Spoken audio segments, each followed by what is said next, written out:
भरतपुर नाम के गांव में सिम्बा नामक एक लड़का रहता था। सिम्बा अनपढ़ था। वो गांव में खेतीबाड़ी किया करता था। एक दिन गांव में सिम्बा की शादी होती है। सिम्बा की बीवी 10वीं क्लास पढ़ी हुई थी। सिम्बा की बीवी कोमल भूत प्रेत को नहीं मानती थी।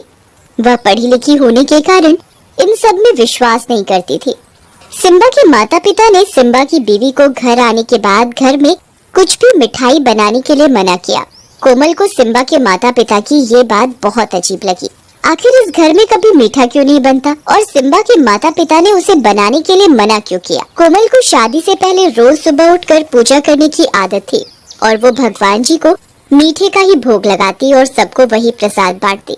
परंतु सिम्बा के माता पिता ने उसे घर में मीठा बनाने व खाने से मना कर दिया था। इस बात से कोमल बहुत परेशान हुई। कोमल अपने पति सिम्बा से बात करते हुए, आज मुझे माँ पिताजी ने घर पर मीठा बनाने व खाने के लिए मना किया। हाँ कोमल, मैं ये बात तुम्हें बताना भूल गया। क्यों, क्या हुआ? अरे हमारे गांव में मीठा बनाना व खाना बिल्कुल मना है। हमारे गांव में अगर किसी के घर पर भी मीठा आ जाता है तो उसी दिन उसके घर में कुछ अनहोनी हो जाती है।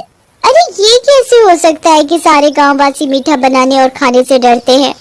हाँ कोमल, हमारे गांव में एक चुड़ैल का साया है। वो चुड़ैल सिर्फ खाने में मीठा ही खाती है और अगर गांव में किसी के भी घर में मीठा बन जाए तो उस चुड़ैल को पता लग जाता है। वो मीठा खाने के बहाने उसके घर में आ जाती है और उसके घर में अनहोनी कर देती है। कोमल ये बात सुनकर बहुत जोर जोर से हंसने लगती है।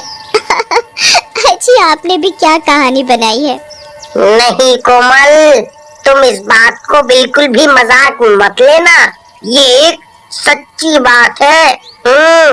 और तुम्हें इस बात का बहुत ध्यान रखना है, हमारे घर पर कोई दिक्कत ना हो।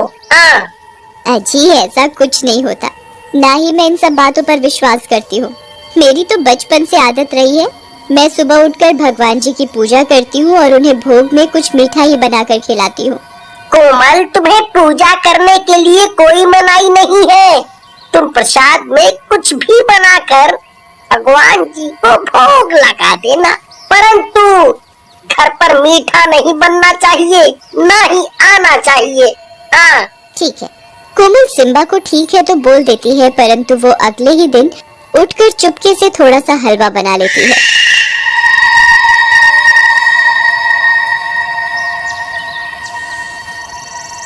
मैं भी आज देखती हूँ कि चुड़ैल कहाँ से आती है और मेरा हलवा खाकर जाती है। दोपहर में जब घर में कोमल के सिवा कोई नहीं होता तब कोमल देखती है कि उनकी पड़ोसन की बेटी बाहर खेल रही है। कोमल उसे चुपके से बुलाती है, गुड़िया गुड़िया सुनो, मैंने आज अपने हाथ से हलवा बनाया है, जरा सा खाकर तो बताओ कैसा बना। नहीं आंटी, ये मैं नहीं खा सकती। मुझे मम्मी ने मना किया है मीठा खाने के लिए और आप भी मत खाओ। अगर उस मीठा खाने वाली चुड़ैल को पता लग गया ना तो हम दोनों की जान को आफत है। आप इसे जल्दी से फेंक दो। अरे गुड़िया, ये चुड़ैल बुड़ैल कुछ नहीं होता, आ जाओ हम दोनों ही मिलकर खाते हैं। कोमल की बात सुनकर गुड़िया को भी खाने का लालच आ जाता है। ठीक है आंटी, पर आप ये बात मम्मी को मत बताना। अरे तुम इस बात की चिंता मत करो, मैं किसी को कुछ नहीं बताऊंगी। गुड़िया कोमल का बनाया हलवा खाई रही होती है, तभी चुड़ैल को मीठे की खुशबू आ जाती है।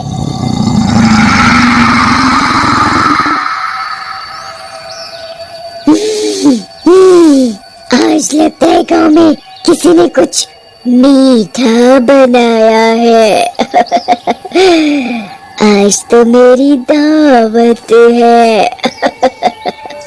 चुड़ैल सूंघते सूंघते कोमल के घर तक पहुंच जाती है। आज तो इस गुड़िया के ही शरीर में घुसना पड़ेगा। ये इतने समय में इस गांव में रह रही है, इसे अभी भी मेरा डर नहीं हुआ। इसका तो मैं वो हाल करूंगी कि ये याद रखेगी अच्छे से। गुड़िया के अंदर चुड़ैल घुस जाती है और वो सारा हलवा घप घप करके खा जाती है।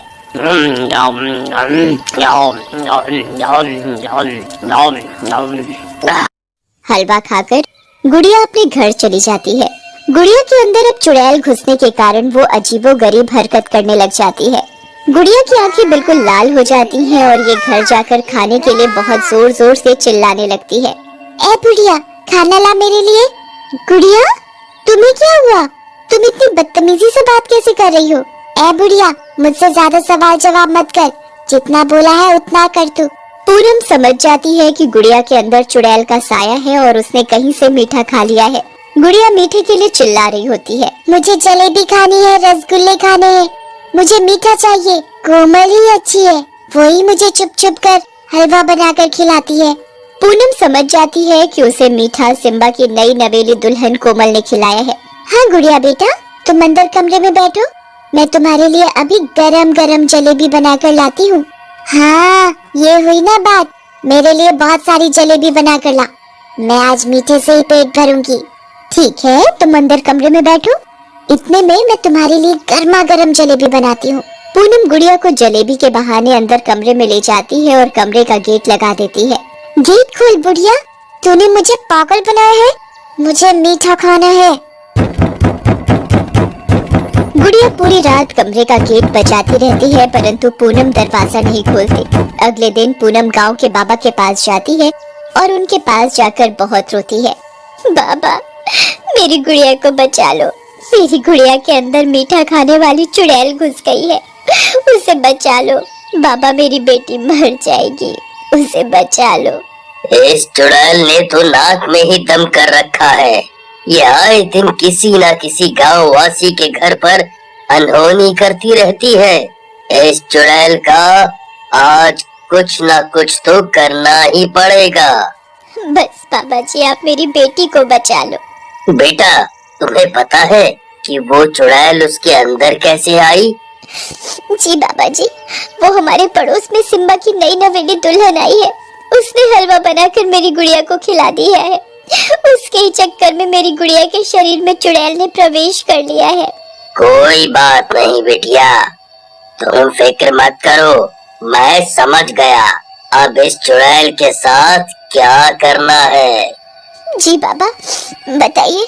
मैं तुम्हें ये गंगा जल दे रहा हूँ, तुम ऐसा करना, आज घर जाकर कुछ मीठा ही बनाना और मीठा बनाते हुए उसके अंदर ये गंगा जल डाल देना और साथ ही वही प्रसाद तुम अपने घर के मंदिर में हनुमान जी को भोग लगाना और उसके बाद तुम वही मीठा प्रसाद के रूप में अपनी बेटी गुड़िया को दे देना। जी बाबा, मैं ऐसा ही करूंगी। बाबा पूनम को गंगा जल थमा देता है और घर पर जाकर मीठा बनाने को कहता है। पूनम घर जाती है और बहुत सारी जलेबी बनाती है। गुड़िया, ये लो बेटा, मैंने तुम्हारे लिए जलेबी बना दी, तुम्हें यही खानी थी ना? ए पागल बुढ़िया औरत, तुझे पता है ना मैं कल से भूखी हूँ, तूने मुझे कमरे में बंद क्यों कर दिया? तुझे तो मैं अच्छे से बताऊंगी, रुक जा, मैं पहले जलेबी खा लूं, फिर देखती हूँ तुझे। चुड़ैल घप घप करके सारी जलेबी खाने लगती है।